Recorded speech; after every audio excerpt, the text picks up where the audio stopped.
అసలు sugar fasting అంటే ఒకప్పుడు 110 చెప్పారు, ఇప్పుడు 100 చెప్తున్నారు.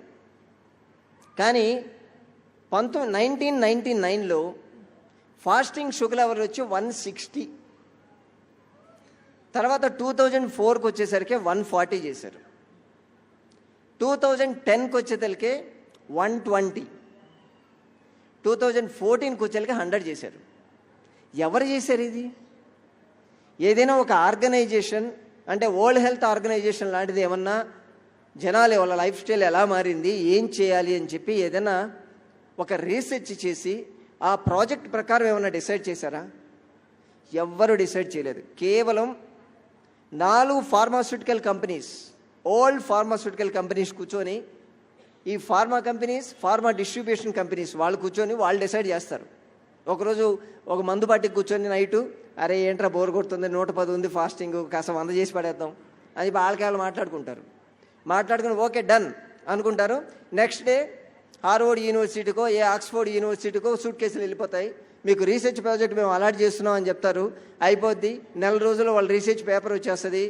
దాని మీద మళ్ళీ ఒక పెద్ద ఓల్డ్ మ్యాగజైన్స్ ఏదైనా హెల్త్ హెరాల్డ్ లాంటివి వచ్చేస్తాయి. ఇది కనిపెట్టేస్తారు, బాగుందని చెప్పేస్తారు. అలా డిసైడ్ చేసేస్తారు. ఎవరికి వాళ్ళే డిసైడ్ చేయడమే. నిజంగా మన బాడీలో షుగర్ లెవెల్స్ ఇంత ఉండాలని ఎవరు డిసైడ్ చేయరు. కేవలం బిజినెస్ మ్యాన్ మాత్రమే డిసైడ్ చేస్తున్నారు. అందుకే ఒకప్పుడు ఇండియా బాగుండేది. ఇప్పుడు ఏమైందంటే డయాబెటిక్ క్యాపిటల్ ఆఫ్ వరల్డ్ అంటే ఇండియా. అంతమంది ఉన్నారు. డయాబెటిక్ క్యాపిటల్ ఆఫ్ ఇండియా వచ్చి హైదరాబాద్ అంట. అంటే ఇక్కడ కేసులు అలా పెరుగుతున్నాయి. అంటే వీళ్ళు తిని ఏదో చేసి పెరగలేదు, వాళ్ళు తగ్గించారు కాబట్టి ఇవి పెరుగుతున్నాయి. కాబట్టి ఇవన్నీ చూసి భయపడొద్దని చెప్తాం మేము. అస్సలు భయపడొద్దు. కాబట్టి మీకు సిమ్టమ్స్ కనిపిస్తే మీ బాడీ చెప్తేనే నమ్మండి. డాక్టర్ చెప్పాడు లేకపోతే రిపోర్ట్ చెప్పాడు అనేది మాత్రం పట్టించుకోవద్దు.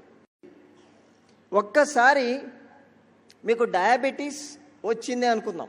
ఇప్పుడు చాలామంది వచ్చిన వాళ్ళు చేతులు ఎత్తారు. డయాబెటీస్ వచ్చిన వాళ్ళు ఏం చేస్తున్నారు? ట్యాబ్లెట్లు వాడుతున్నారు. మీరు ఏదైనా గ్లైసిఫేజ్ లాంటిది కానీ, డయనిల్ కానీ, గ్లూకోఫేజ్ ఏదో రకరకాలు రోజుకొకటి వస్తుంటాయి. ఆ ట్యాబ్లెట్ వాడితే మీ షుగర్ కంట్రోల్లో ఉంటుంది. అవునా? నాకు ఎప్పుడు కంట్రోల్లో ఉందనే చెప్తారు. అంటే ఏం చేస్తుంది ట్యాబ్లెట్? లోపలికి వెళ్ళి లోపల ఉన్నటువంటి షుగర్ని తినేస్తుందా? తినదు. ఎందుకంటే అదేమో ఆర్గాన్ కాదు కాబట్టి. పోనీ మన సెల్స్ లోపలికి బలవంతంగా షుగర్ని పంపిస్తుందా? పంపించే కెపాసిటీ దానికి లేదు. ఏం చేస్తుంది? మీ బ్లడ్లో ఉన్నటువంటి షుగర్ని తీసి యూరిన్ ద్వారా బయటకు పంపిస్తుంది. ముఖ్యంగా మెట్ఫార్మిన్ అనేది బ్యాండ్ డ్రగ్. యాక్చువల్ చెప్పాలంటే దాన్ని వాడితే డేంజర్ అని చెప్తున్నారు. మన ఇండియాలో విపరీతంగా వాడతారు. మెట్ఫార్మిన్ కాంబినేషన్లో ఉండేవి కనీసం 4-5 టాబ్లెట్లు ఇస్తారు రకరకాల బ్రాండ్ నేముల మీద. అంటే మన బ్లడ్లో ఉన్నటువంటి షుగర్ని తీసుకొని యూరిన్ ద్వారా బయటకు పంపిస్తుంది. అంతే, మొత్తానికి బ్లడ్ని అయితే ఖాళీ చేసేస్తుంది. బ్లడ్ మీరు ఎప్పుడు చూసినా షుగర్ నార్మలే ఉంటుంది. కానీ మీ యూరిన్ ద్వారా వచ్చేటువంటి షుగర్ని, గ్లూకోజ్ని మీ యూరినరీ ట్రాక్ట్లో ఉండేటువంటి బ్యాక్టీరియా తింటుంది. అంటే మీ బాడీలో ఉండేటువంటి సెల్స్ తినాల్సిన దాన్ని బ్యాక్టీరియా తింటే యూరినరీ ట్రాక్ట్ ఇన్ఫెక్షన్ పెరిగిపోతుంది. లోయర్ యూరినరీ ట్రాక్ట్ ఇన్ఫెక్షన్ కాస్త అప్పర్ యూరినరీ ట్రాక్ట్ వెళ్తుంది. ఫైనల్గా మీ కిడ్నీ ఎఫెక్ట్ అవుతుంది. కిడ్నీ ఎఫెక్ట్ ఏంటంటే CKD అంటారు, క్రానిక్ కిడ్నీ డిసీజ్. దాని పేరే CKD. అంటే క్రానిక్ అంటే ఎప్పటి నుంచో ఉంది, నువ్వు మర్చిపోయావు దాని సంగతిని. ఫైనల్గా మీ కిడ్నీ ఎఫెక్ట్ ఏంటంటే ఇంక స్టార్ట్. క్రియాటిన్ పెరిగిపోతూనే ఉంటుంది, యూరిక్ యాసిడ్ లెవెల్స్ పెరుగుతాయి, బ్లడ్ యూరియా పెరుగుతాయి. ఇంకా ఫైనల్గా మెల్లమెల్లగా మీ కిడ్నీ లోపల ఉండేటువంటి ప్యారంకైమల్ సెల్స్ డ్యామేజ్ అవుతాయి. దానిలో మళ్ళీ స్టేజ్ 1, స్టేజ్ 2, స్టేజ్ 3, స్టేజ్ 4 అయిపోద్ది. తర్వాత డయాలసిస్. ఇంకా కిడ్నీలు పనిచేయవు. డబ్బులు ఉంటే ట్రాన్స్ప్లాంట్ చేయించుకో, లేకపోతే ప్రతి 2 రోజులకు ఒకసారి వచ్చి మీ డయాలసిస్ చేయించుకొని బ్లడ్ మొత్తం మార్చుకుంటూ వెళ్ళు. ఇది జరిగేది. ఏ డాక్టర్ అయినా మీకు చెప్తాడా? ఈ విషయం డాక్టర్కి తెలీదా? ట్యాబ్లెట్ ఇచ్చేటువంటి ప్రతి డాక్టర్కి తెలుసు జరగబోయేది ఇదే అని తెలుసు. డయాబెటిక్ నెఫ్రోపతి అంటారు.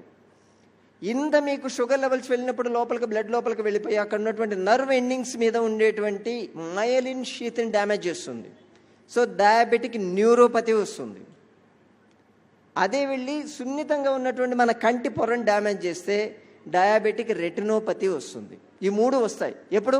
టాబ్లెట్లు వాడడం వల్ల.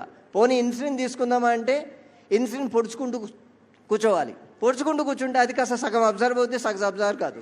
ముందు 25తో స్టార్ట్ చేస్తారు, తర్వాత 250కి వెళ్ళిపోతుంది. అన్ని టాబ్లెట్లు వాడేసి 250 యూనిట్లు ఇన్సులిన్ వాడిన తర్వాత డాక్టర్ చేతులు ఎత్తేస్తాడు. ఇంకా నా వల్ల కాదు, ఇంకా మీరు యోగా చేసుకోండి, లేకపోతే ఎక్సర్సైజ్, అదేదో ముందు చెప్పొచ్చు కదా, అదేదో ముందు చేసుకుంటే బాగుండేది కదా. కానీ ఈ లోపల మీకు 250 పెరిగే లోపల ఆయన కనీసం 250 ఫ్లాట్ లైన్ కొని ఉంటాడు. ఆయన కష్టం కూడా మనం చూడాలి కదా. కాబట్టి ఫైనల్గా జరిగేది ఏంటంటే ఈ కాంప్లికేషన్స్తో మనం బయటపడాలి.